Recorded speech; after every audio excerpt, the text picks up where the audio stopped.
3 दिसंबर को राजस्थान विधानसभा के नतीजे आए थे, चुनाव के नतीजे, जिसमें भारतीय जनता पार्टी ने बड़ी जीत हासिल की थी।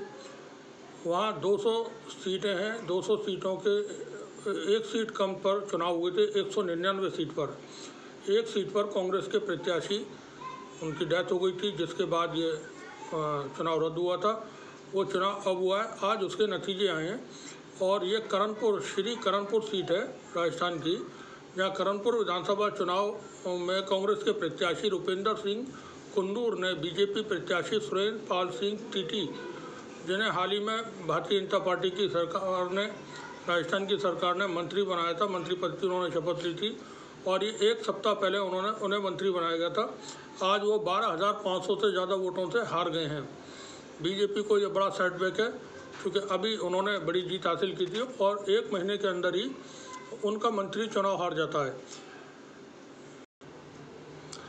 अब बीजेपी के मंत्री की हार के बाद सोशल मीडिया पर बहुत सारे लोगों के पोस्ट आ रहे हैं, कमेंट्स आ रहे हैं, और ये चूँकि एक बड़ी हार है, 12,500 वोटों से ये चुनाव हारे हैं सुरेंद्र पाल सिंह, और रूपेश सिंह जो कांग्रेस के उम्मीदवार हैं वो यहाँ से चुनाव जीत गए हैं। 1 महीने के बाद ही ये चुनाव में हार होना भारतीय जनता पार्टी के लिए, उस पर अशोक गहलोत का भी बयान आया है। उन्होंने कहा ये भारतीय जनता पार्टी के जो अति आत्मविश्वास है उसकी हार है।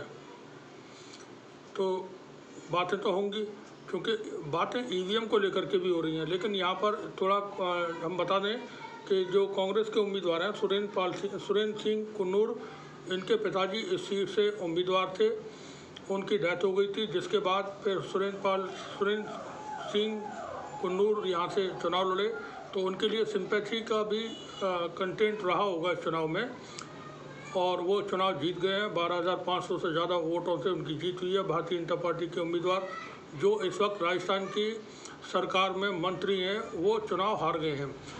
और राजस्थान के मुख्यमंत्री भजन लाल इस चुनाव में खुद गए थे प्रचार करने के लिए, और उन्होंने जनता से आह्वान किया था कि आप भारतीय जनता पार्टी के विकास के मुद्दे को और नरेंद्र मोदी के जो गारंटीज हैं उन पर वोट करें।